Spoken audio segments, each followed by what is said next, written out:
Chapter 141. End of Semester Evaluation 5. Heh, chuckle. Laughter spilled forth. It was a strange turn of events.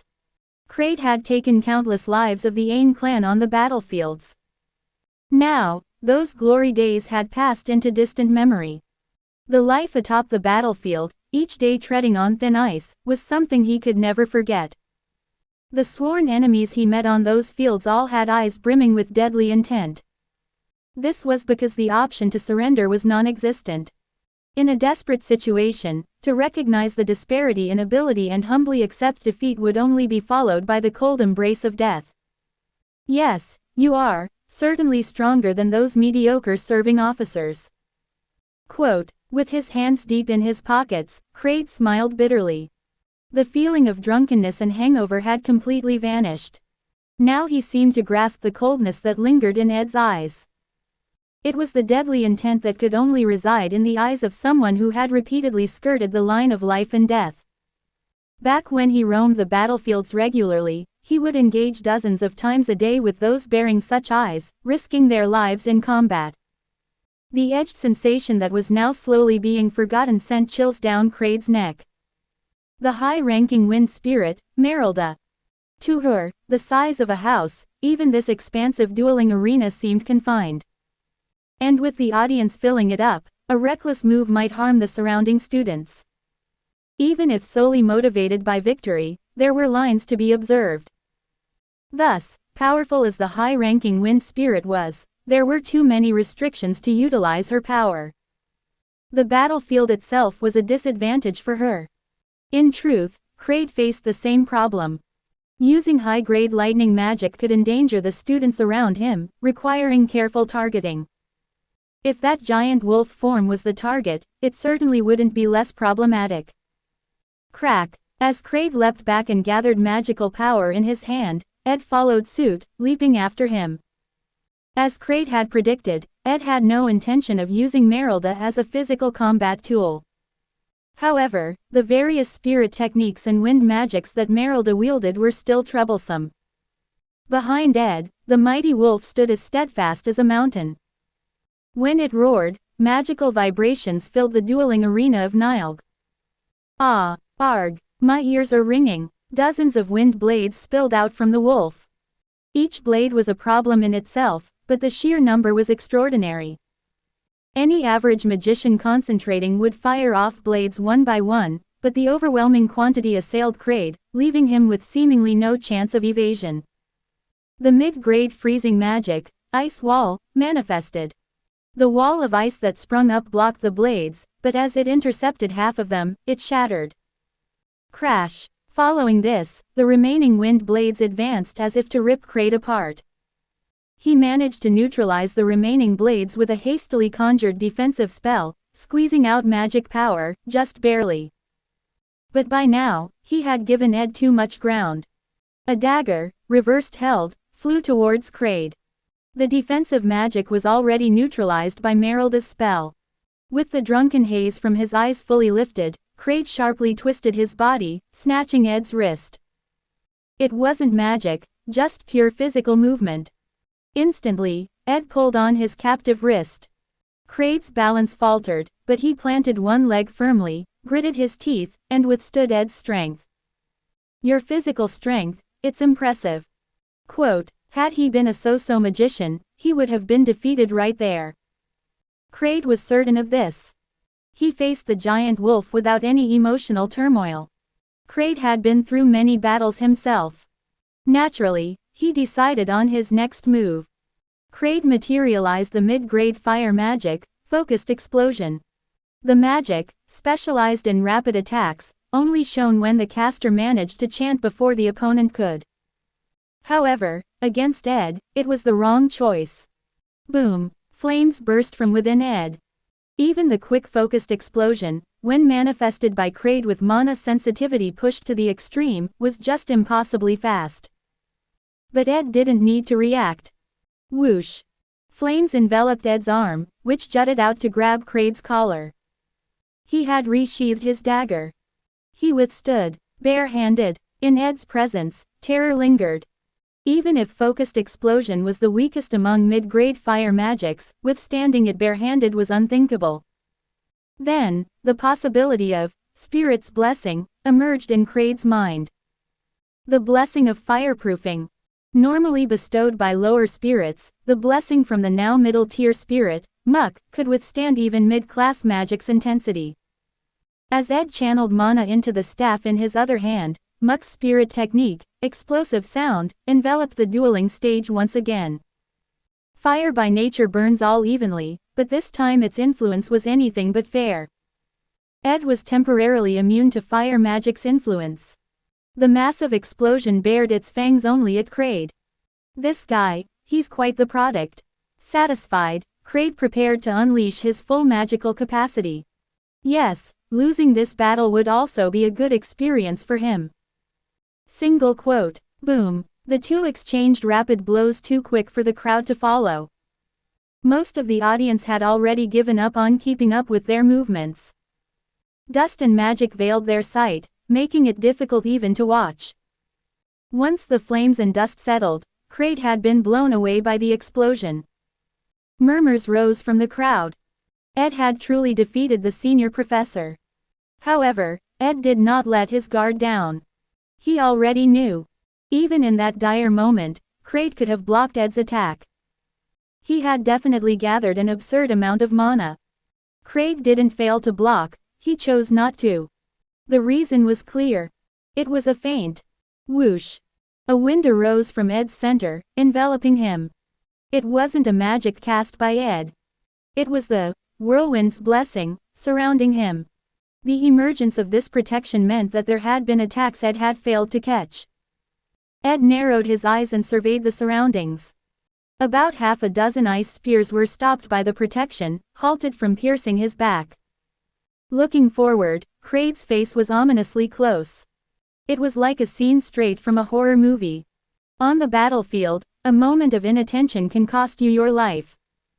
Quote, to withstand the spirit technique, explosive sound, with the least amount of magical defense and invest the rest in manifesting ice spears was a planned strategy. After seeing Muck's blessing of fireproofing, Kraid anticipated Merylda's whirlwind's blessing. With his hands pocketed, Kraid smiled faintly in front of Ed, having already cast another spell. The high-grade freezing magic, Permafrost. A simple spell that indiscriminately freezes everything in its vicinity. Sometimes, it's simplicity that turns out to be the most powerful weapon. The dueling arena floor had already frozen over. Magical supplies scattered by Ed to create variables had all turned into lumps of frozen scrap metal, while behind him, Merylda had become a giant ice statue, motionless.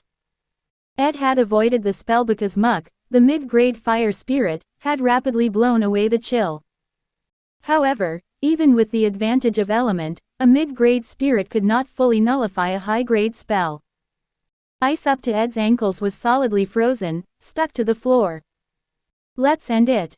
Quote, he was about to cast a finishing spell when Ed reached into his bosom much faster. Bang! A shock-enhanced energy ball.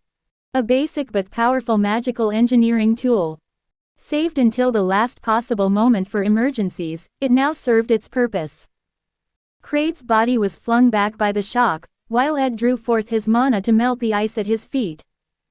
Damn, whatever is peeled off, something else pops up.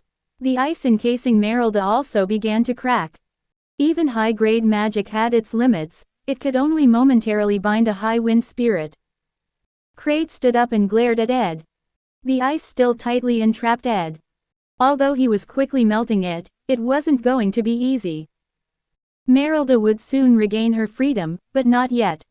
The whirlwind's blessing had already been drawn out. Without freedom of movement and the most troublesome high-wind spirit temporarily subdued, it was time to finish this. Kraid quickly began chanting the next spell. Mid-grade freezing magic, ice spear. More than a dozen tremendous ice spears rose behind him, starkly different from those of the students. Crouched, Ed gritted his teeth and poured mana toward his feet. He seemed to continue casting fire elemental magic, but ice formed by high-grade magic wouldn't melt so easily. The audience held their breath in tense anticipation. Direct hit by so many ice spears seemed certain to cause significant injury. However, a viciously spiteful Kraid showed no mercy. Even the thought crossed his mind that Ed might handle this situation too. But this was the moment of truth. If not now, then when Merylda would. As Ed regained control of his body, the situation on the battlefield grew even more complicated. An ice spear flew towards Ed, who had been completely subdued. At the moment Ed looked up sharply in that direction.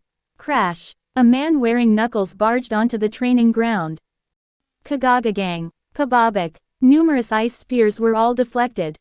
The speed of the punches being thrown was almost comparable to bullets. The man had closely cropped hair, marked here and there with scratches. His immense and imposing physique was truly remarkable. It was as if not a person, but a bear was rampaging around. Ed already knew who he was.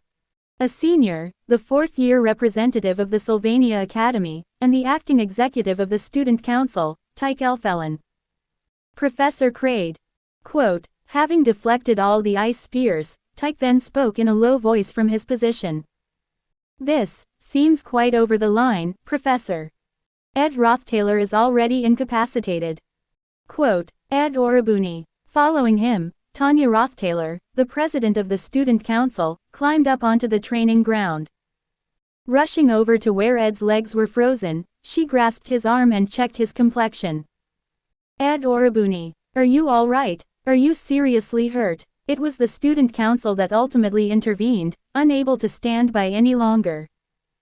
By this point, the students were already feeling a great deal of dissonance.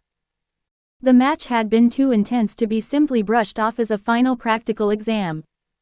Starting midway, even Professor Kraid had lost himself in excitement and failed to maintain the proper exam boundaries. This would clearly be grounds for disciplinary action if reported to the academic authorities. Aware of this, Professor Kraid let out a deep sigh, unable to deny that he had gone too far, remembering his days sprawled out on the battlefield. Kraid stroked his chin a few times before looking over at Ed, who was still trying to thaw the ice at his feet, remaining on his knees. The Student Council president, Tanya, with a tearful face, ran over to Ed and took out a handkerchief to wipe the dirt from his face. Watching her, Kraid had to confront how irrational he had been. Sigh. Professor Kraid. Quote, getting all fired up about this at my age. I guess my wife is right when she says men never grow up, regardless of their age. Quote, mocking himself, Kraid then dispelled all of his magical power. Kraid, who had been standing in front of Ed, bowed his head deeply. Thank you for your understanding. Quote, forget it, understanding what? I'm already excited at the thought of writing a reprimand. Quote, after offering a polite goodbye, Tyke turned his head to check on Ed's condition. If the ice spear had hit him, it would have been a certain fatal blow. He must have been overcome with considerable fear. In an attempt to reassure Ed, Tyke was about to say something when whoosh! A deep red magical aura flared up around one of Ed's hands, then dissipated into the air. Tyke, and Tanya too, widened their eyes at the sight. Even Kraid felt something odd and looked their way. Ed Rothtaylor. You just now. Quote, thank you for your help, Senior Tyke. Quote, Ed politely greeted him and shook his hands. Tyke then looked at the ice binding Ed's feet, which hadn't melted in the slightest. Considering Ed had been trying to thaw it all this time with fire magic, it was not that he couldn't but that he hadn't been trying. Instead, he had deliberately knelt and collected Sovereign's power, which was distinctive in its bright red color, and unlike normal magic, easily made one suspect its use in Sovereign magic. So, Ed pretended to melt the ice while secretly gathering Sovereign's power. At the last moment, he intended to use forced summoning to pull Kraid in to block the incoming ice spear, using his body as a shield. And with the spirit-bound dagger in his other hand ready to finish with a strike, he held the magic-infused dagger tightly. One could imagine the scenario. An ice spear flying towards him, Ed standing up suddenly, changing color, and wielding Sovereign magic, drawing Kraid in front of the ice spear, even if Kraid somehow managed to deal with it, Ed would still be behind with the spirit-bound dagger. Using the given situation to its fullest, even in a subdued state, was a quick-witted move. After witnessing this, Kraid realized that if Tyke hadn't intervened at the last minute, the outcome would have been uncertain to anyone. In terms of magical ability, battlefield experience, and combat capability, Kraid clearly had the upper hand. But the ability to find the best solution in every moment, this adaptability, even Kraid had to admire it. Ed Rothtailor. Quote, Kraid placed his hands in his coat pockets and, with his usual listless eyes, said, "You really are a madman, aren't you? Should I take that as a compliment? Would it be an insult otherwise? Ah, it is an insult, indeed." Quote, Professor Kraid chuckled and then looked towards the stands. Everyone's eyes were wide open. It was no wonder, as the duel had been fierce. Too intense for a simple end-of-term exam. Even summoning high spirits and exchanging blows with a lead elemental professor, the match had gone beyond any displeasure. Elemental practical exam is full marks. Ed Rothtailor. Quote, Elementals were a key subject within the magical exams at the academy. If you did well on the written test, becoming a third-year representative might not be a dream anymore. Quote, there was a murmur among the crowd. The position of third-year representative at Sylvania Academy was usually held by an undisputed top student. Well, the current third-year representative, that spirit mage, doesn't seem quite right in the head either. Whether you'll be able to take the position, I'm not sure. Kraid was also well aware of Yenneca Feylover, the Academy's celebrity. Wasn't she known as the girl who seemed to have come straight from a fairy tale? Born with great sensitivity, educated well, and achieved good grades, she walked a rose-colored path. Kraid thought of that girl and looked at Ed, who seemed to have been struggling through the muck, clenching his teeth all the while. Everyone has different standards for judging value, and thus Kraid's opinion could not represent that of the entire faculty. It was merely his own viewpoint. At least in my eyes, you are more suited for the position. Quote, saying this, Professor Kraid staggered off the training ground. In the middle of lighting up a cigarette, perhaps he thought to take a break until the next exam as he stumbled towards the corridor. I'll also teach you about handling high-level magic next time. Quote, that was truly Kraid's manner of speech. How can there be such a person? Tanya was stomping her feet, continuing to express her anger. Wandering around drunk during academic hours, smashing high-level magic in a practical exam. We really need to formally protest to the academy.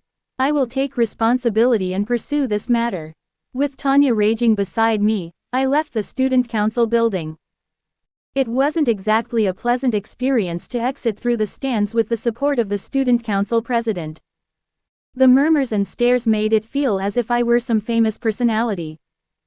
After all, the usually doted-on student council president herself was escorting me, making it all the more sensational. For me, it was both grateful and burdensome. Student council president, I will support him. Quote, no, it's all right, Senior Tyke, you're too big, it must be uncomfortable for Oribuni. Quote, even while trembling, Tanya clenched her jaw and supported me, which made Tyke and I laugh unintentionally as she resembled a small, determined animal. I'm thankful for earlier. I was indeed in a tight spot, Senior Tyke. Quote, you talk well. You were ready to deal with it, yet it was me who ended up interfering, wasn't it? As long as I got a good grade for the practical, what's the point of doing more? With that said, Tanya supported me as we went straight to the Obel building. She insisted on providing basic first aid, so there was no choice but to oblige. Anyway, it's the first time we're meeting face to face, Ed Rothtailor. Even though we were aware of each other's presence. You were quite the talk of the town, and since I was first in the rank since the first year. Quote, Tyke Elfelen extended his hand to me. It seems you're slowly reaching the rank for the third-year representative. It won't be long before you might appear instead of Yenneca at the representative meetings. Quote, I shook Tyke's hand. Who knows? As you're aware, Yenneca isn't an easy opponent. Quote, yeah, The results should unfold before the break. From what I've seen, you'll be the next representative. Yenica is nice, but, how should I put it? Quote, Tyke pointed to his eyes with his index finger and smirked. You have a certain fierceness about you that she lacks.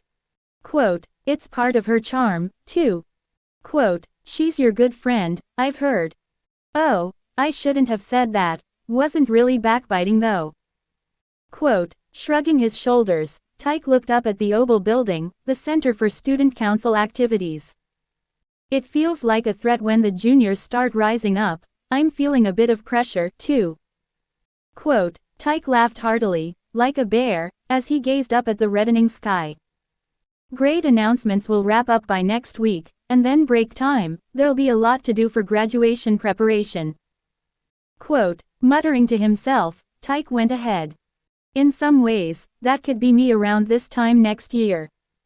A peculiar feeling washed over me.